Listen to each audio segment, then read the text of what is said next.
Hi, everybody. Thanks so much for stopping over out on a limb with Gabby Allen. I have the absolute pleasure of having Susie Black here today. We are going to have a blast. Let me tell you, before we even got started, we're already laughing, we're joking, we're talking about all the things that we love and despise about writing. And so here you are. You're going to be in the conversation with us. We're excited to have you. I'm excited that Susie is here with us today. And as always, I have one prepared question, and then we're just going to roll like conversations do. And so, Susie, what is it that you do, and how do you do it? Well, I am a humorous, cozy mystery author. I love it. And I come from the world of ladies' apparel sales. And, And all of my books are based on a life career of being in the ladies' swimwear business. I love it. So the foundation of all my writing is a daily journal that I have kept from the time that I started my career. Oh, wow. And all of my characters are drawn from real people. Okay. And it's quite cathartic. I've been able to knock off some people that in real life I would have loved to have eliminated. Yes. And, you don't go to jail. I'm a little 4'9" woman, so you can't wear horizontal stripes. So right. This is a very cathartic thing to do. In fact, it's good therapy. My son is a psychologist. Oh. And I tell him all the time that you really need to incorporate what I do into your therapy suggestions, because yes, it is fantastic to just sit there and kill that one off. So the other thing, so not only do I kill them off, but sometimes I make them the bad guy, because then I know that they're going to jail for a very long time. So it's not a quick ending at all. I have done that too. In fact, in my debut novel, Death by Sample Size, that was just released for publication in June. Yes. That is exactly what happened. There was a little bit of a sleight of hand. The person that you think did it, we won't go into that because then nobody reads the book. But right. But leave some surprises. But there is a very big benefit to making the bad guy the victim. Yes. And it's a bigger benefit sometimes to making it the reverse. Right. And I'll even go so far sometimes where I'm like, all right, Mr. Dentist, be nice or you're dead in my next book. Yes.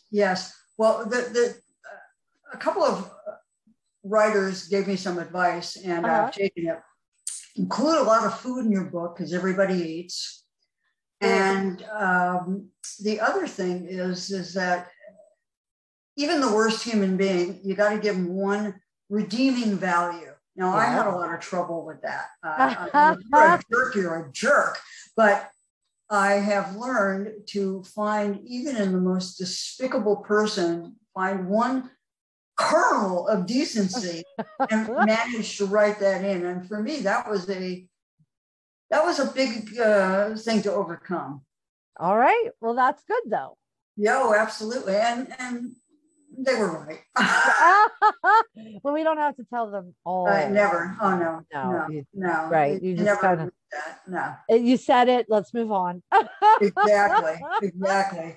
So what made you decide to write after spending so many years in ladies apparel, or has this been something you always wanted to do? Well, I always pictured myself in a career in journalism, but life had different plans for me. As it does. I got into my business by accident. I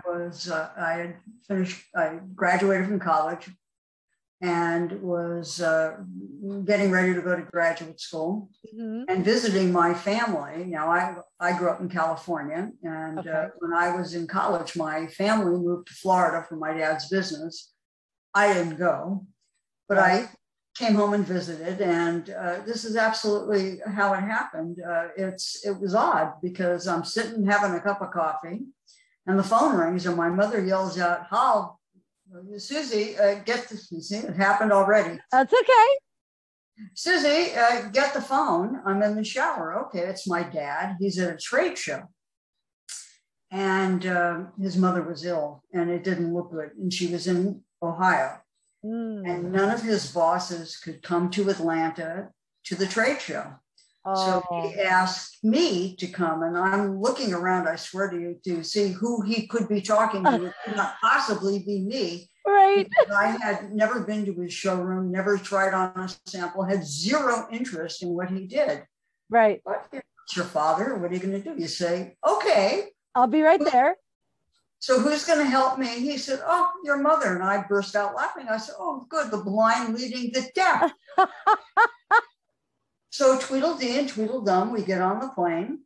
Yes. Go to Atlanta, and he gives me 1/2 hour of a crash course on how to be a salesperson, and leaves me for 3 days to fend for myself. Wow. And, you know, I was young, naive, not very worldly, by the way.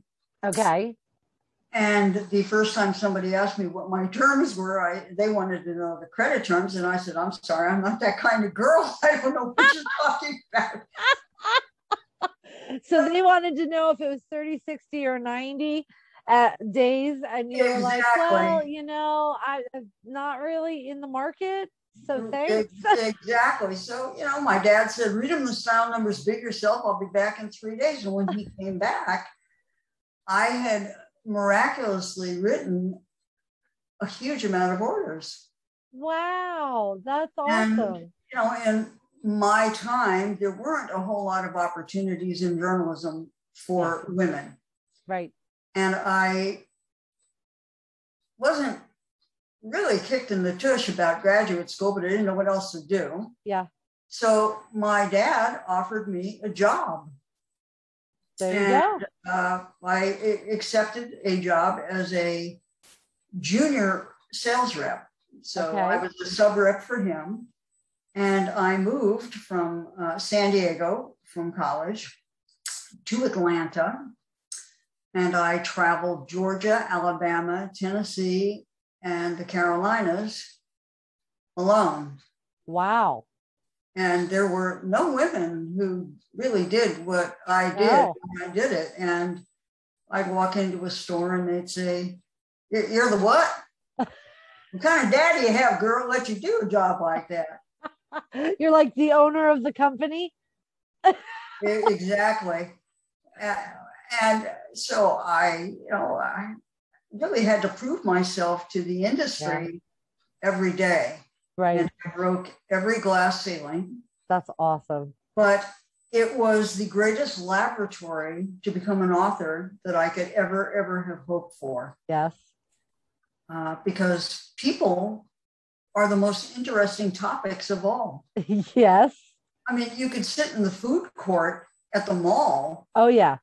And imagine what that guy is or what she does and how they got there. And you got 5 books. Oh, yeah. Oh, yeah. I have done that for years and years and years. Just people watch and make up whole life histories that could have absolutely nothing to do with them. But in my mind, that's how you're rolling right now. Exactly. And that's the beauty of what we authors can do, because we can take a situation and own it the way we want to own it. And it's like playing God in a way. Yes.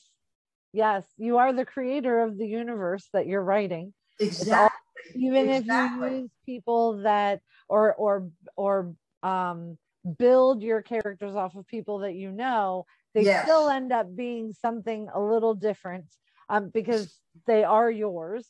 But you also get to move them around and do the things that you want them to do. Well, it's true. And not that the person that I emulated killed anybody, but she could have. Right. right? Oh yeah.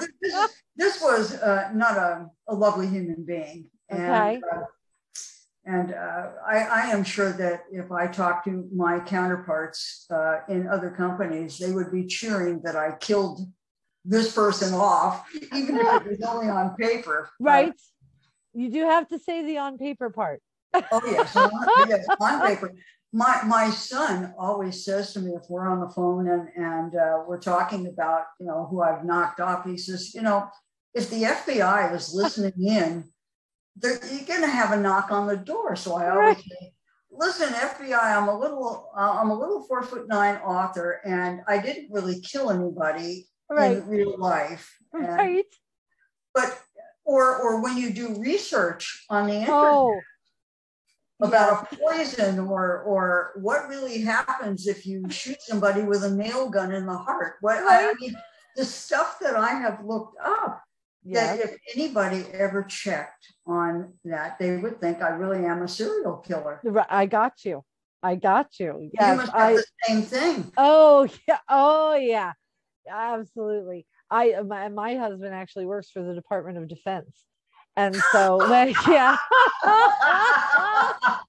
so when he got hired, I was like, so in case they're checking anything to make sure that you're all right, do tell them that I'm a murder mystery writer because you have to. Yeah, you don't want them looking on there and seeing how many times I've looked up belladonna or anthrax or you know what happens if I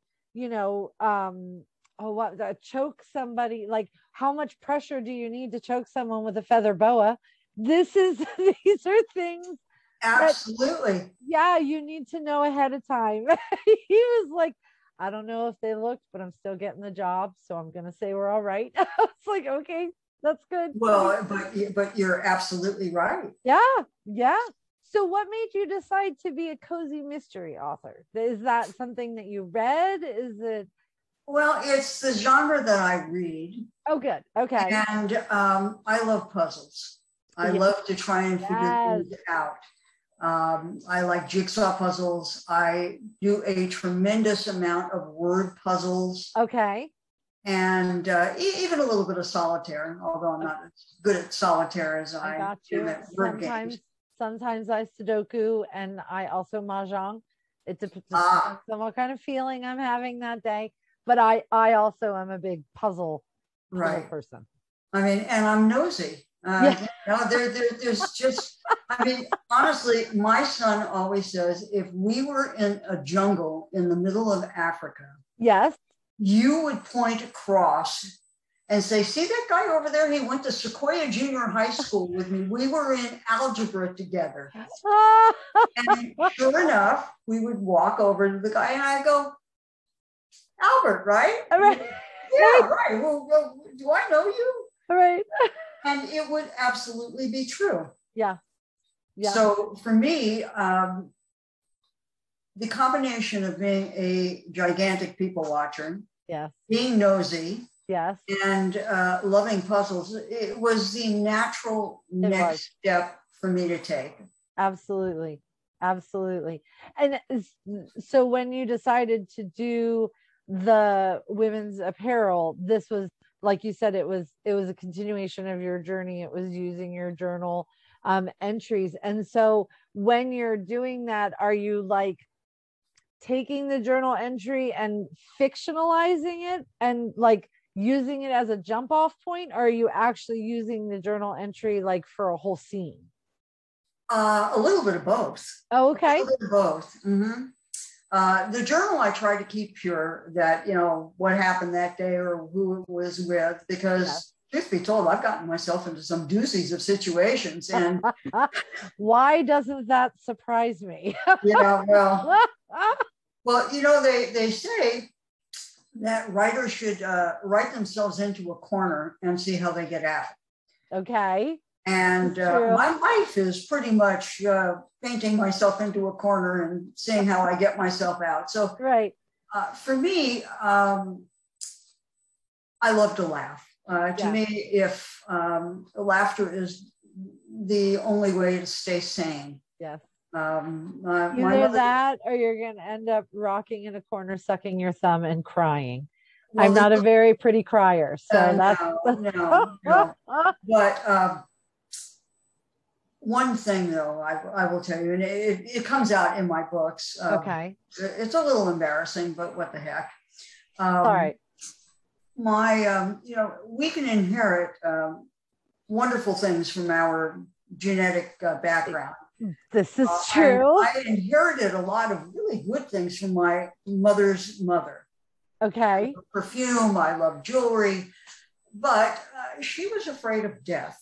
And her nervous reaction to it was to laugh when she when she heard somebody passed on. And yes. Regrettably, I inherited that trait. So I ran with it, and it is a very important part of my main character's personality. Okay. And it shows up in every book. I love it. So how many do you have out? Well, I've just published the first one. Okay. I thought so. And I didn't want to have read that wrong. Nope, but you have others that are on their way. I'm querying book number 2 now. Yay. And book number 3, ostensibly it was ready to go. However, when you're a salesman, you really get to learn how to take rejection. Yes. Which is a really good benefit if you're going to be a writer. Yes. And I had mainly outstanding reviews in Death by Sample Size. Okay. But Death by Sample Size was written as kind of a flashback. Okay. And it confused a little bit of the readers. So, about a half a dozen of them said, gee, first she's alive, first she's dead, now she's alive. And did I miss that? And yeah, you dummy. But you can't say that. So you learn from, you don't write for yourself, you write for the audience. I half agree with that. I think you do have to write for yourself first. Well, and then you edit for the audience. I should. That's okay. No. You're right. I do write for myself first, because if I don't laugh, And then there's that. That is exactly what I was going to say. If you don't love it, no one else is really going to. I agree completely. Yeah. So for me, what I try to do is to take those comments. Yes. And I couldn't do anything about the book that was already published. Right. That one's in the can. You don't like it? Well, okay. However, I write in the first person, and as do I. And I don't know about you, but it's not the easiest way to go, because you have to be in the room. So, at all times. At all times. Nothing, you can't know anything that has not happened. But I found a way to get around it. Okay. I created a group of ladies called the Entis, and we have coffee every morning in the book. There you go. And they are all my competitors and colleagues. Okay. And these group of yackers, if I don't know it, they know it. Oh, very nice. Very nice. Because it was driving me nuts. Other information without having exactly. Good idea. It was very important for me to write in my own voice. Okay. I think it's a heck of a lot easier when you write in the third person, because you see everything. Right. But I wanted it to be my voice. Okay. It was very important to me, having been in a industry that is traditionally male-oriented. Yes.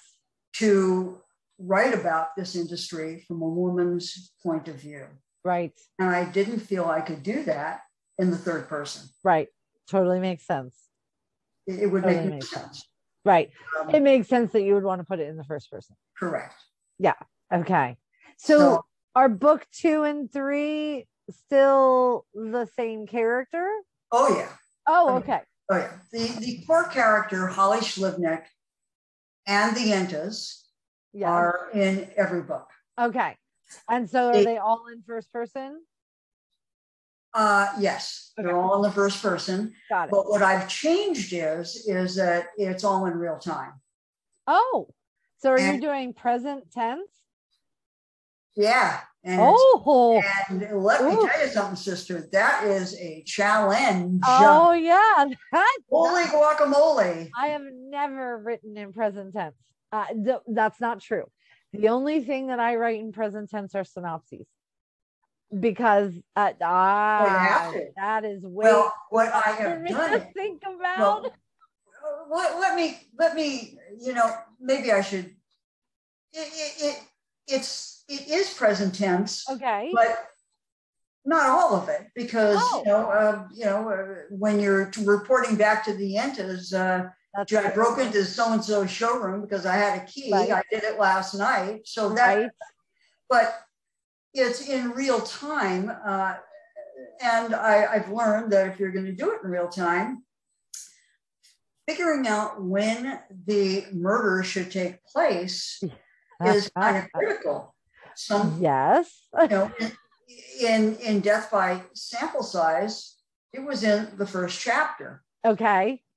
But then again, there was a flashback to how she got to where she was. Okay.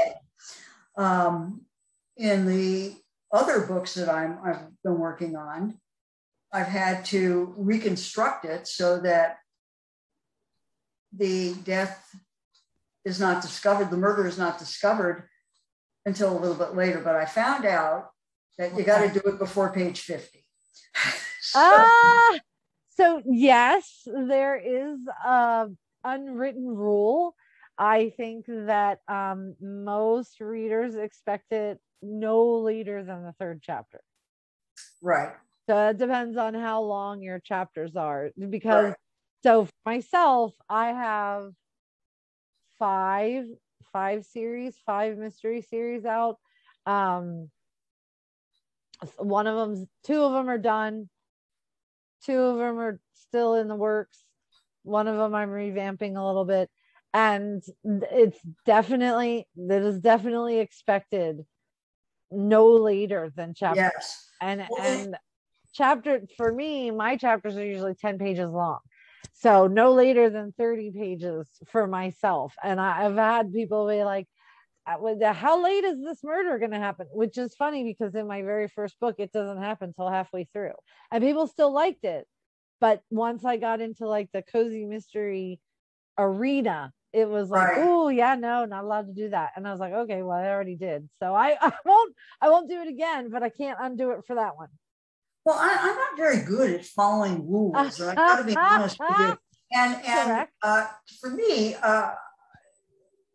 some of the rules for this cozy category, people swear, people screw and people swear, and you can't do either. And it's, I've got a potty mouth, and I have to tell you, when I explained to my husband and my son that you could not use certain words, they just burst out laughing and said, yeah, okay, let me know how that works. Well, and it's interesting. So to me, because I've been in for 16 years, yes, there are certain words that they don't want. They don't want really open door romance.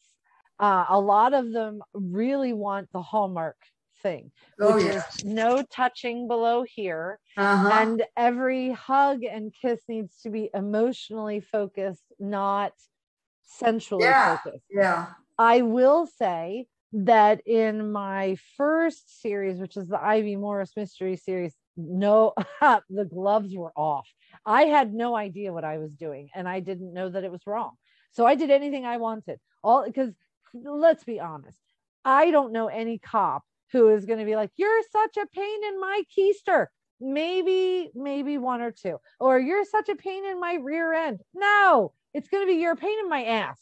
And that's just all there is to it. And so when I started writing for Kensington, I was not ready for that. because I was like, well, really? I'm not even like, you don't even want me to use the word damn. What about hell? Like, is that a problem? And they're like, you know how I got around that? A foreign language. Oh, there you go. The word merde yes. in French means yes. shit. It sure does. So I write merde, and no one has ever picked it up. There are, I will say though, at the Wild Rose Press, they do not cage you in about that kind of stuff. No. If you're looking at writing for Berkeley or Kensington, or like Random House in their mystery line, those are the ones, a traditional cozy mystery. That's where you're going to get hammered for that kind of stuff. Yeah. One of the reasons that I do love publishing and still continue to publish with the Wild Rose Press is I can do whatever I want. Right. And because there are readers out there who want the swearing and the screwing, but they can't get it. So they have to go with what the traditional houses are giving out, unless we go in and fill that need. Well, mine, I break all the rules. I mean, it's supposed to be in a small town. Mine takes place in Los Angeles. Okay. Downtown, in the heart of the garment center. Nice. My main character lives on a houseboat in Marina del Rey. Yes. She drives a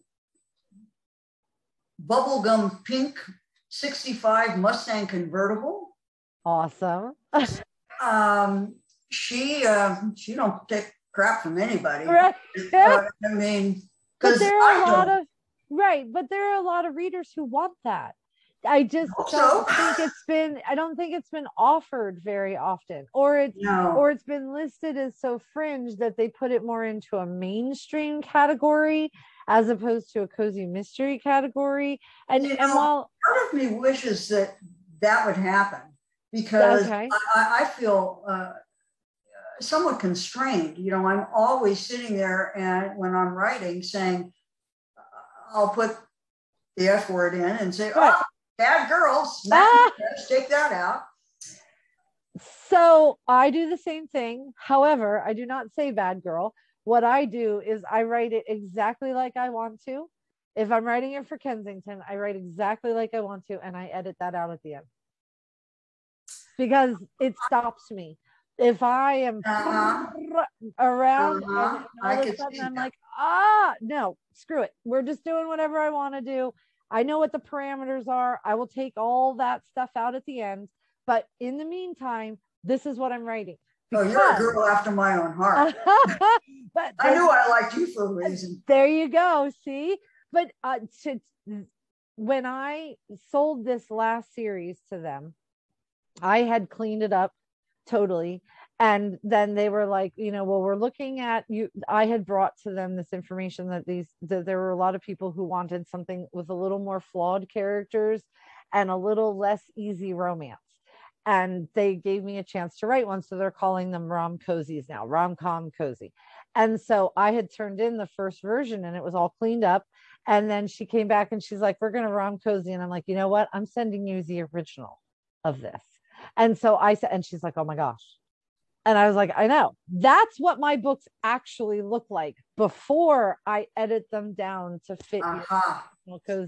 See, I think that's a smart way to go. I do. Then it's on my hands. And if, let's see, for instance, that Kensington doesn't want it that time, I don't have to go back and fix it to be something that I want it to be. It already is what I want it to be. And there was some cleanup still in the rom cozy. They are still asking, slow down on the language a little bit, but I sometimes let them clean that up, because there are places where you need to say damn.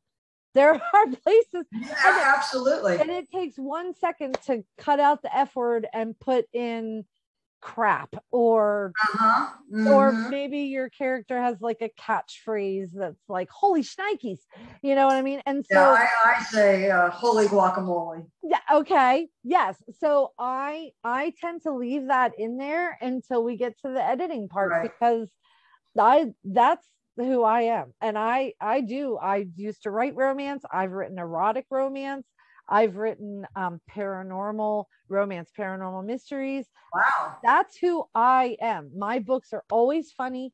They're always going to have flawed characters, and they're always going to speak to exactly who you are right now. And I like that. And that's why I've stated I am the same way. yeah. Yeah. The one And there's thing people that out there who like those. It may not be the masses of people who have been reading right, and that's fine. That's fine. But there's a beauty to being in a niche market that does something that people are hungry for. So you be you, Susie. Well, you know, I think that the good thing about coming from a sales background is, yes, I'm a very analytical person in my business.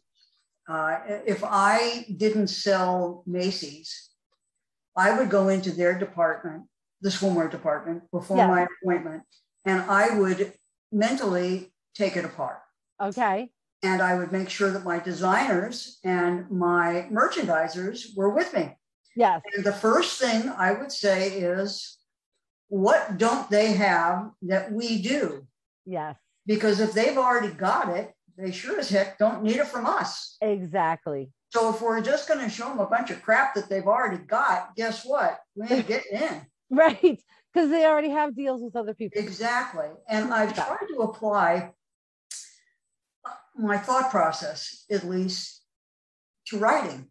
Because truthfully, I don't think that I have it in me to be a small town candy store owner, librarian, veteran, veterinarian. It's just not me. You know, I don't live in a small town. Well, I do now, but my brain is very, very wired for the urban setting. Okay. Yeah. And I, again, nothing wrong with that. I think, you know, I do write small towns, but I also have always lived in a smaller town. The community part of that is something that I really like, and I dig into pretty deep, but it's always with messed up families. So really, for me, mine is about small groups of people also, but within there is a community. my character's industry. Right. See, and that can work too. I think that some people get stuck on the small town, not realizing it doesn't have to physically be a small town. Yes. And it needs to be a community that is to some extent insulated to the point that it feels like a small town. Because you could put it in Denver, Colorado. Right. If you put it in Denver, like in this specific industry, if it's like baking industry, then you would still have the feeling of that community that people are looking for, and they will take chances. And when I created the Yentas, I didn't create it for that reason, but that was a gigantic benefit that presented itself. I said, "Oh my God, here's a bunch of screwed up people," and because some of them are. I mean, I've got one who was a widow when she was young. I got another one who's overweight and sells little bikinis. Okay. And these are all people who existed. Well, and I think it gives people the opportunity to connect with somebody or feel seen. I know, well, so for all of my books, my people are always a little bigger, because I am not a 4'9" little cozy mystery writer.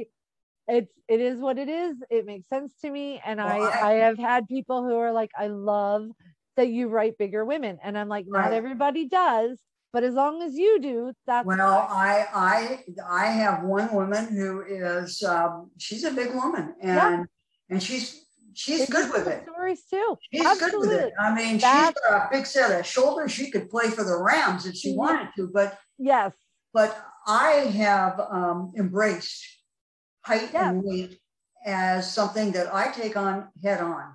Yeah, absolutely. And my main character is me. Yeah. So she's a little 4'9", 105-pound little squirt.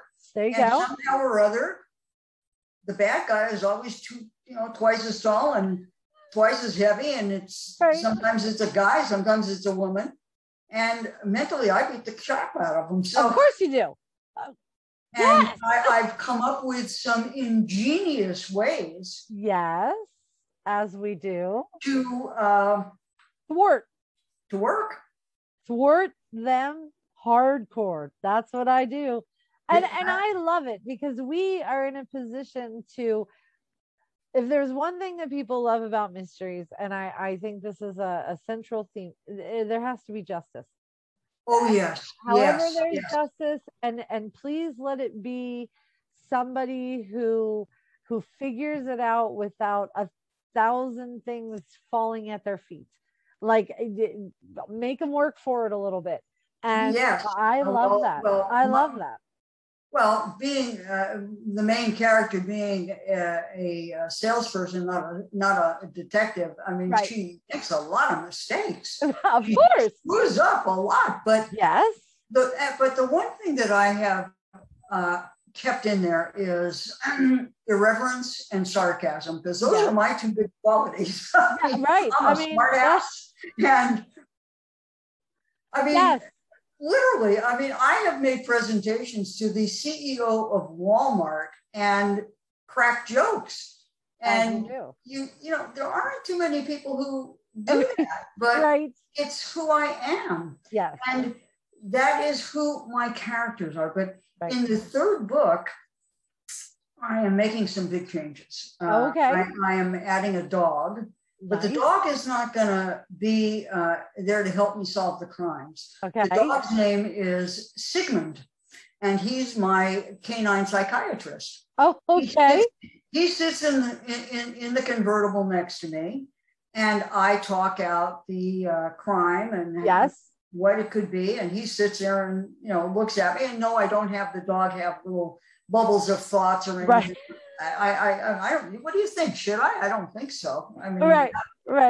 But I don't think so either. I have so for two of my series, I have cats, and then they serve the exact same purpose. She talks to them and kind of feels out some of her theories. Right. But she doesn't want to sound like an idiot going to a person who might think yes. Before Holly would go to the Entas, she talks to Sigmund. Right. Talks it out with him. Absolutely. Right. Absolutely. So I'm totally on board with that. And in the first book, there is the detective on the case, Miguel Martinez. And I will tell you that I had a tremendous number of readers say, he's going to show up again, right? Because we had a very challenging relationship. Okay. For some reason, he didn't like that my main character didn't like the way he ran his business, and didn't like the way he ran his case, and what an idiot he was for picking the person that he arrested, and right. So, and Holly Schlivnik, the main character, is not quiet, shy, and demure. I know you find that utterly stunning. I'm very surprised. You're shocked, yes. This is my shocked face. Yes, there you go. And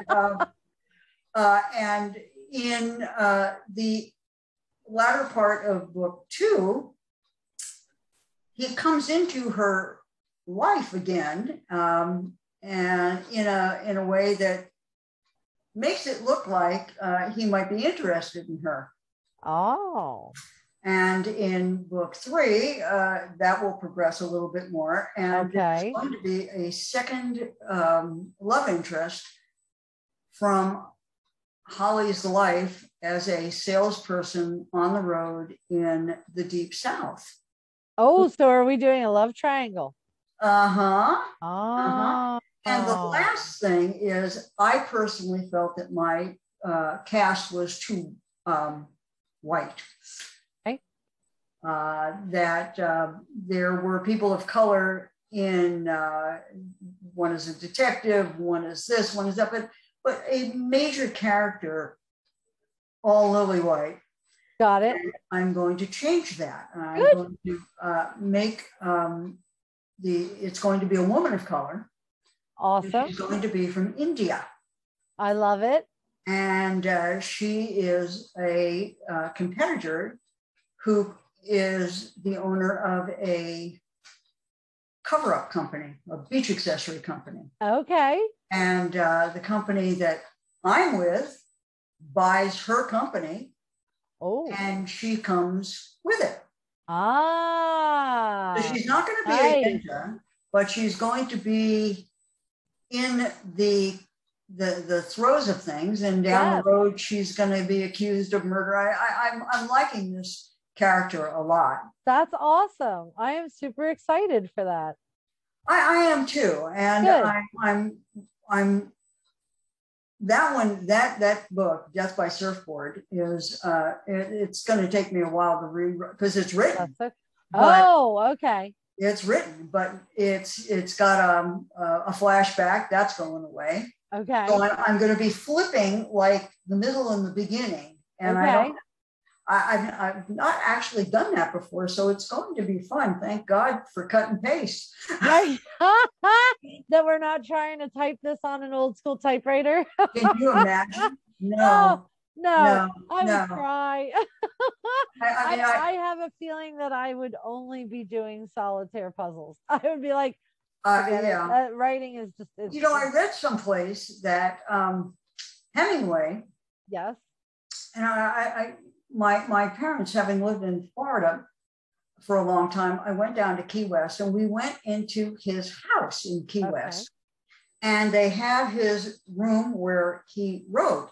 Right. And I don't know if you ever heard this, but as a writer, I just went, holy crap. He wrote typing standing up. Oh. The guy didn't sit down. No wonder he was nuts. Exactly. I think I also would be a little unhinged if I did that. No. Crazy. No. Somebody asked me, where do you write? So I have two places. Okay. One where in the room I'm in. Okay. On my computer. But and I don't have it anymore, so I guess it really is one place. But I really did have a houseboat. Oh, and cool. My life was a little schizophrenic for a while because we moved to the desert. The company I was with that is the model for mermaid swimwear. Had kind of a miniature Enron. Unfortunately, and went out of business. Right. But when they were going, we moved to the desert, but my business was in LA. And I used to drive 50 miles, take the train, go into Los Angeles, work all day, and then come home. And let me tell you, I was one tired little puppy. I bet. Oh my gosh. So we bought a houseboat. Oh, okay. And I would leave on Sunday night. Yes. And it was the greatest thing for my marriage because 3 days a week I was single. I get to the boat Sunday night. Monday night was a manicure and pedicure. Okay. And dinner with my friend Bonnie. Right. No, that's not right. Monday was dinner with Bonnie. Tuesday was manicure, pedicure. Okay. Wednesday, I had dinner with my friend Nancy, waited till the traffic died down, and drove home and worked out of my house on Thursday and Friday. Nice. So we really appreciated each other more because I wasn't there. So I learned that to have a successful marriage, don't be there too much. Right. I am on board with that. My husband and I have worked opposite shifts for the 24 years that we have been married, and it does work well. He works like from 2:30 in the afternoon until 12:30 at night. So every day is mine, Monday through Friday, from about 2 until whenever I go to sleep. And it does make a big difference because I get to do all my things. And then when he is home, I want to spend time with him because I haven't seen him very much. Right, exactly. I got you. I learned this secret from my mother. I mean, Okay. if you met my mom and my dad, you would go, no. We're talking barbecue versus beef cordon bleu. Right. I mean, we're talking rock and roll versus the ballet or the opera. I mean, they were nothing alike. Okay. And my mother said, you know, he's a traveling salesman. He goes on the road. Yes. So when he's home, we go to the barbecue restaurant. Right. We go to see the stupid movies he wants to see, because I know on Monday he's leaving for 2 weeks. And I can go to the ballet. I can go to the ballet with my girlfriends. She said, everybody's happy. There you go. Nothing wrong with that. Nothing wrong with that. I love it. I love it. And so when you're writing, so you have 2, you have 3. You're shopping 2 right now, you said? I'm sorry, say it again. Are you sending 2 out into the world? I'm sending book number 2 out now. Are you sending it to the Wild Rose Press, or are you sending it to other houses? I'm shopping around. Okay. And then so 3, you're going to wait to see what happens with 2. Exactly. Okay. Exactly. Totally makes sense. You're right. That one's going to take a little bit of time. I think. I don't know. Maybe I'll be surprised, and maybe inserting all these gigantic changes won't be so bad, because I've learned that you don't have to have Gone with the Wind in there. You can make it 3. You can make it 3 sentences, and boom, the person is inserted. Right. Right. It doesn't have to. You don't need all the things. You don't need all the things. I totally get it. Holy cow. We're up to 45 minutes. So no, this has been so much fun. Please don't worry about it. I've had a blast talking to you. So we talked about what comes next. Right now, we're going to go out and buy Death by Sample Size. We're going to keep our eye out for the next one, and you'll let us know when that's happening. Right. And so where do we find you online? Well, I don't have a website yet. Okay, that's all right. I am the most inept human being on the planet. I mean, I'm not very intimidated by a lot of things. Building a website and the ATM machines are 2 things that I don't like. Daunting. The best way to reach me would be my email address. Okay. Which would be mysteries_at authorsusieblack.com. Okay. And one thing I would like to put out, I have written a swimwear fit book. Oh. And it started out for my customers. Okay. But I've kind of rearranged it a little bit, and I've used it as a marketing tool for my novel. I love it. And if anybody that is watching or listening would like one, I will be happy to give it to them for free if they email me and just say, gee, I love the fit book. And of course, it's funny. And okay. It's a different approach. I'll put it to you this way. My grandma, when I went into swimwear, was a wise mouth too. Of course. She bought me a coffee mug that says, things could be worse. We could be trying on swimsuits. That sounds like something my grandma would have done. And I still have the mug. Of course you do. And I took a picture of it, and it is prominently displayed in my fit book. I love it. I'll send it to you. I would love one. I was going to ask, after we got off, I was going to ask if I could also have one, because I'll email you for it if you want me to. I would love to have your feedback on it. I would love to see it. That is so awesome. I cannot thank you enough. I have a blast. If you ever invite me again, I mean, I know I've yacked your mouth on, your ears off. No, this is what we're here for. This is what we're here for. If we were sitting in a coffee house, we would still be talking. So don't even worry about it. I have had a blast. I would love to have you back on. We'll definitely get together. Thank you. I'll let you know when the next book is ready. And I would love that. Do this again. And we can even talk about your swim fit book too. So that would be fun. Let's not cut that off just yet. So let's say goodbye to everybody on the Out on a Limb with Gabby Allen. Guys, I'm going to tell you again, like I've told you at the end of every single other ones, if you have any questions for myself or Susie, drop them down into the comments section. I'll make sure she sees them. Let's see if we can't help you learn more if that's what you're looking for. I hope that you enjoyed this. I hope you have a wonderful evening, morning, middle of the night, whenever it is that you're listening to it. And we will definitely see you next time. Thank you for being here, Susie. Thank you. Take care. Absolutely. Bye-bye.